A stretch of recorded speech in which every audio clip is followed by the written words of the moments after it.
Salut tout le monde, ici Yann sur AOS Geeks. Dans cette vidéo, on fait l'analyse de la seule pièce d'artillerie des Gloomspite Gitz, c'est-à-dire le Squig Goba.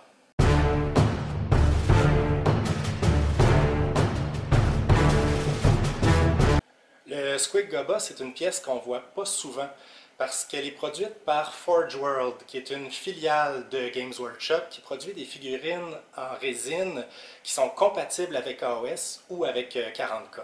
Donc c'est des figurines qui ont leur charte d'unité, leur War Scroll, qui ont un coût en points et qui peuvent être jouées légalement dans les listes de AOS ou de 40K. À ma connaissance, ces pièces-là sont aussi légales dans la plupart des tournois. Par contre, ces pièces-là ont deux grands défauts, puis ça pourrait expliquer le fait qu'on ne les voit pas très souvent. Le premier, c'est qu'elles sont très chères. Déjà, les figurines de Games Workshop sont chères, très chères à l'achat, mais c'est encore pire là, dans le cas des figurines de Forge World.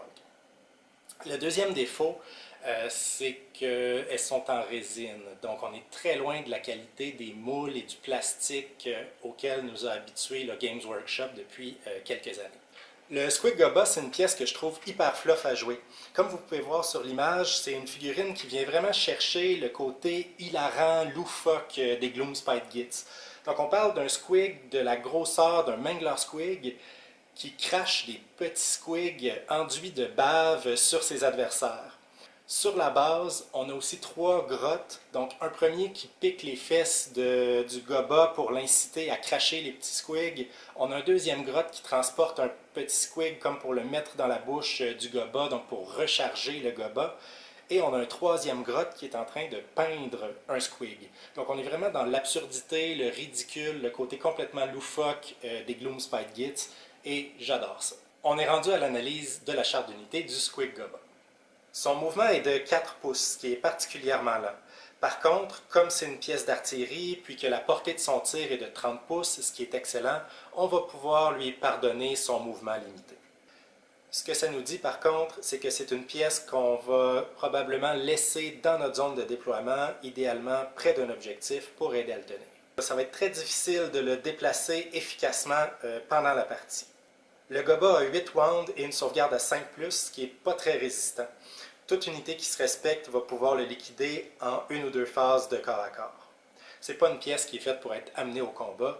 D'ailleurs, son profil d'attaque au corps à corps n'est pas particulièrement excitant non plus. Sa bravoure est à 4, mais que voulez-vous, c'est un squig. Là où le Goba devient intéressant, c'est quand on regarde son tir. Il a une portée de 30 pouces, ce qui est excellent, et combiné avec son mouvement de 4 pouces, ça fait une portée réelle de 34 pouces. En plus, le Goba ne nécessite pas de line of sight, donc il peut tirer des unités qu'il ne voit pas, ce qui est extrêmement pratique dans certaines circonstances. Il a 6 tirs, donc 6 attaques qui touchent sur du 4+, blessent sur du 3+, n'a malheureusement pas de perforation et cause d3 dégâts. Lorsqu'il cible une unité ennemie qui inclut 10 modèles ou plus, il a un bonus de +1 à son jet de touche, donc il touche alors sur du 3+. Donc statistiquement, en moyenne, 3 de ces 6 tirs vont toucher, 2 des 3 touches vont blesser, et si l'adversaire a une sauvegarde à 4+, une seule des blessures va passer la sauvegarde d'armure, causant en moyenne 2 blessures.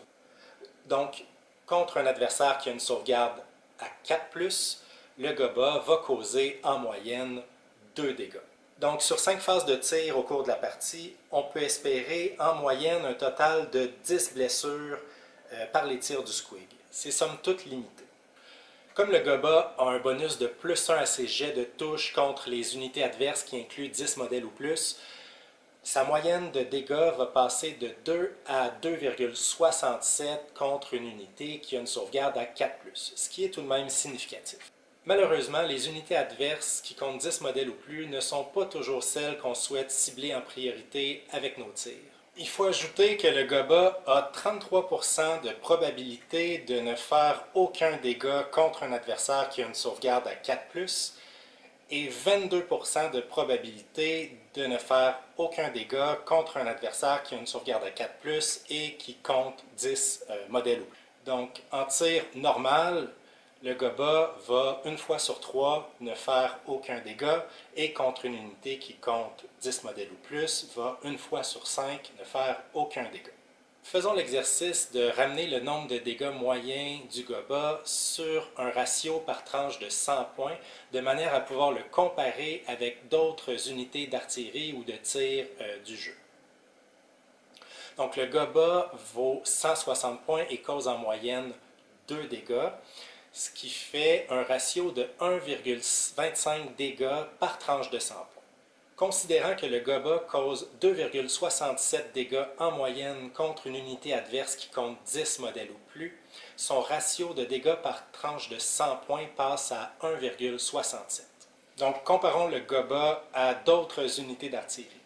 D'abord le Iron Blaster, donc le canon des Ogorma Tribes, fait en moyenne par tranche de 100 points 1,02 dégâts avec son boulet de canon et 1,48 dégâts avec sa mitraille, toujours contre une unité adverse qui aurait une sauvegarde à 4+. Donc on voit que c'est un peu inférieur aux dégâts que le GOBA cause par tranche de 100 points. Par contre, le boulet de canon a une portée de 24 pouces et la mitraille a une portée de 12 pouces, ce qui est inférieur à la portée du GOBA.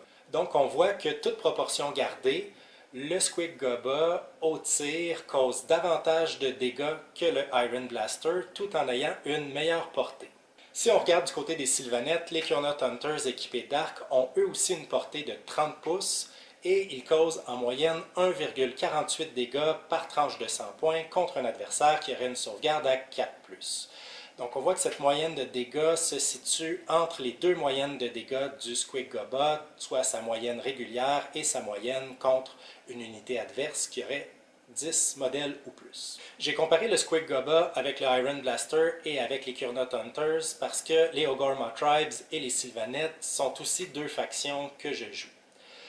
Par contre, ni le Iron Blaster ni les Kurnoth Hunters ne sont des unités d'artillerie d'élite.